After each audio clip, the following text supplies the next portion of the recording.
Welcome to Studio Movie Recap. Ready for another quick rundown of an awesome movie?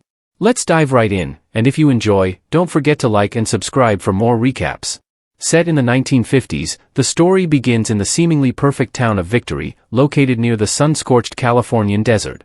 Life in Victory appears flawless, with its residents adhering to a daily routine. Every morning, the men head off to work at the mysterious Victory headquarters, situated on the outskirts of town, while their wives stay behind, managing household responsibilities and attending ballet classes, led by their upbeat instructor, Shelley. There's a strict rule that forbids the women from questioning their husbands about their jobs or even visiting the headquarters. Among the couples living in Victory, Alice and Jack are a particularly happy pair. They enjoy their life together and often host gatherings for their friends, including Alice's best friend Bunny and her husband. Alice often hums a particular tune while doing chores around the house. One afternoon, after ballet class, Alice and Bunny notice men in bright red uniforms helping a new neighbor move in. They also mention their friend Margaret, who was absent from class. Margaret has become something of an outcast in town due to a peculiar event. Later, while gardening, Alice sees Margaret in her yard, clutching a toy plane with her eyes closed, as though she's witnessing something unusual. Alice is curious but decides to ignore it. During dinner preparations, Alice realizes her egg carton is empty, but she quickly forgets about it when her meal begins to burn. A few days later, at a pool party hosted by Shelley, Alice hums her favorite tune until Bunny begs her to stop, saying she's tired of hearing it. Alice then realizes she doesn't even know the name of the song but can't get it out of her head. As she hums, unsettling visions flash before her eyes, but Bunny interrupts before Alice can dwell on them. At the party, Shelley and her husband, Frank, who happens to be the CEO of Victory, give a welcoming speech to the new neighbors. The event is interrupted by Margaret, who questions the real purpose behind their gathering. Her husband quickly escorts her away, and Frank tries to smooth things over, reminding everyone of their role in creating a safe and orderly community. Concerned for Margaret, Alice decides to visit her. When she arrives, she finds Margaret receiving medication from her husband. Margaret tries to confide in Alice, sharing her disturbing dreams and hinting that she's being hidden away. But before Margaret can elaborate, her husband shuts the door, excluding Alice. Later, Alice finds Jack in Frank's office, adjusting his tie. Jack approaches her with sudden intimacy, and the situation becomes more unnerving when Frank silently watches from the doorway. After a moment, Frank leaves without saying a word, and Alice decides not to mention it to Jack. The following day, while out shopping with friends, Alice brings up Margaret's strange behavior since the accident. Bunny interjects, revealing that Margaret's mishap wasn't a simple accident. She broke a critical rule by taking her son out into the desert after seeing something strange. When they found her, she was alone, holding her son's toy plane, but her son was missing. Margaret believes her son was taken as punishment. As another tremor shakes the ground, no one reacts, used to the phenomenon. Someone speculates that the men are possibly developing weapons, but Bunny quickly shuts them down, reminding the group that wives shouldn't ask too many questions. That night, Alice is plagued by unsettling dreams. The next day, in an attempt to clear her mind, she takes a ride on a trolley, staying on for the scenic route through the desert. Suddenly, she spots a plane, similar to Margaret's toy, crashing into the desert. When Alice asks the driver to investigate, he refuses, citing the rules. Defying the instructions, Alice ventures into the desert alone, eventually reaching a hill with a winding road. At the top, she discovers a strange dome. Driven by curiosity, she approaches the structure and places her hands on the glass, which triggers a series of frightening visions and Frank's voice talking about leaving chaos behind. When Alice blinks again, she finds herself back home, lying in bed, confused and disoriented. Alarmed, Alice goes to the kitchen where Jack is cooking. She realizes she must have returned home earlier but has no memory of it. When she mentions the plane crash, Jack dismisses her concerns, saying there was no crash. If there had been, everyone would know about it. Alice tries to shake off her anxiety, finding some comfort in Jack's lighthearted jokes. The next day, while cleaning, Alice experiences a terrifying sensation as if the walls are closing in on her.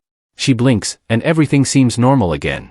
The phone rings. It's Margaret, warning Alice that they're being deceived and must escape.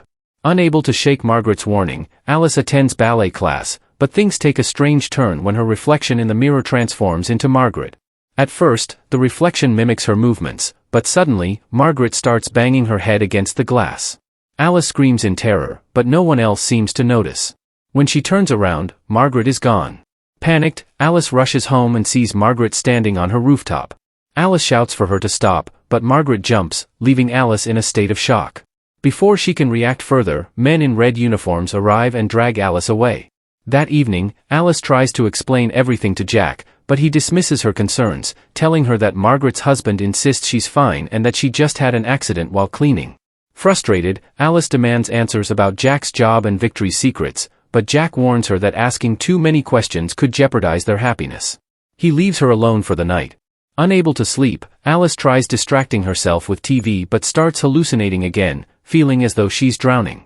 Before she can fully comprehend what's happening, she blinks and finds herself standing by the window, as if trying to escape. The next morning, while tidying up from dinner, Alice notices her hands moving strangely, as if they're wrapping plastic around her body. Realizing she's losing control, she takes a deep breath. Shortly after, Jack brings Dr. Collins to check on her. The doctor attributes Alice's distress to the trauma of witnessing Margaret's fall, suggesting that sometimes stress can distort reality. He offers medication, but both Alice and Jack refuse, thinking they can manage without it. Later, Alice notices something unusual in Collins's briefcase, files about Margaret. When she inquires, Collins explains that Margaret's paranoia and emotional outbursts caused her husband to lose his job at Victory, and she was sent away for treatment. After their conversation, Collins leaves, but forgets his briefcase. Alice seizes the opportunity to search it, only for Collins to return just in time. Alice pretends to return the briefcase, and Collins leaves, none the wiser. Once he's gone, Alice looks through the briefcase and finds the documents redacted. Frustrated, she burns the files in the fireplace, sipping whiskey as she reflects on Margaret. Later, while taking a bath, Alice drinks more and sees disturbing visions, interwoven with memories of a couple embracing. Her reverie is interrupted when Jack arrives home, plays music, and unexpectedly suggests they consider having a baby. Alice agrees to think about it. That night, Alice and Jack attend a high-society party hosted by Frank at a swanky restaurant. Throughout the evening, Alice grows increasingly uneasy as Frank watches her, and he has secretive conversations with Collins. As her anxiety peaks, a dancer begins performing in a way that mirrors Alice's disturbing visions. Fighting back tears, Alice begs Jack to leave, but he's too focused on Frank's big announcement. To Alice's shock, Frank calls Jack to the stage and announces his promotion. Overwhelmed, Alice rushes to the bathroom, where she sees the vision of the couple once again. Bunny follows her and scolds Alice for ruining Jack's big night, accusing her of acting childish and telling her to get it together and support her husband. Alice tries to get back to normal, but nothing feels right.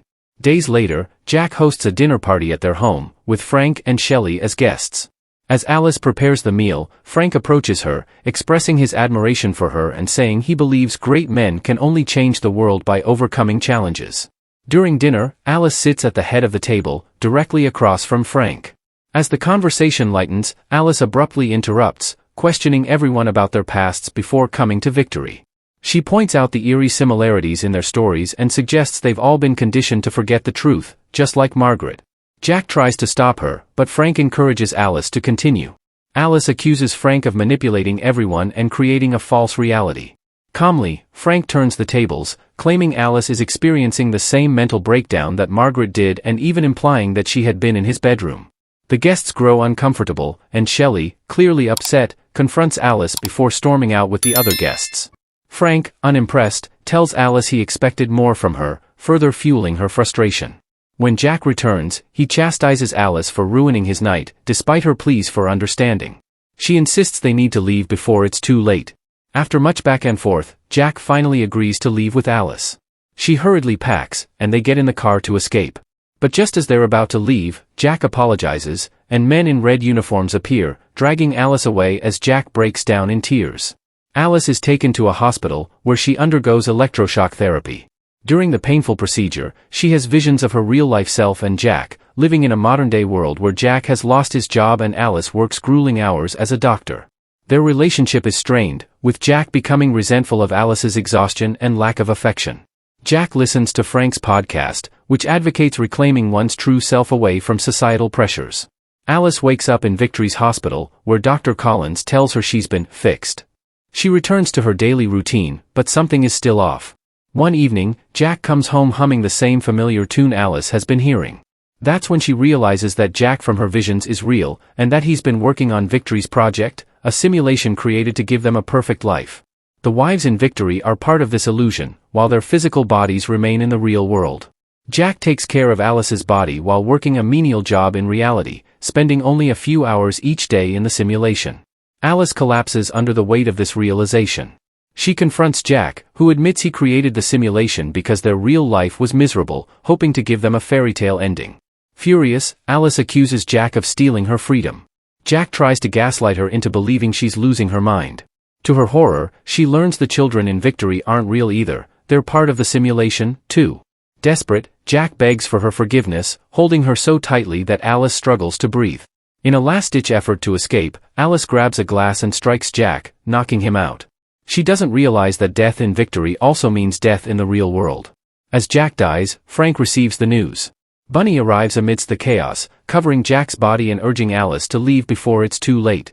Bunny reveals that she knew the truth about Victory all along but chose to stay to be with her children. Now, she pushes Alice to escape, as Jack can no longer protect her. Alice hesitates but eventually agrees. As she flees, the other residents of Victory begin to sense something is amiss, streetlights explode, and the women start noticing strange occurrences. The men try to stop Alice, but Bunny buys her time by holding them off. Alice jumps into a car and speeds off, with the men in red close behind her. A high-speed chase ensues as Alice tries to flee the town. The pursuit turns dangerous in the desert when the men start ramming her car. Dr. Collins joins the chase, but Alice skillfully maneuvers her vehicle, causing him and the others to crash. Back in town, Frank receives word of Collins's death. Shelley, overhearing the news, seizes her moment. As Frank is preoccupied, she stabs him, declaring it's her turn to lead. In the desert, Alice's car stalls, forcing her to flee on foot. The men in red chase her relentlessly. Pushing herself to the limit, Alice climbs the hill leading to the headquarters. As she reaches the dome, she has one final vision of Jack begging her to stay. The sight of the men pursuing her snaps her back to reality. Summoning her last ounce of strength, Alice touches the door, triggering a rush of memories from her real life. Everything goes dark, and Alice gasps as she finally accepts her true reality.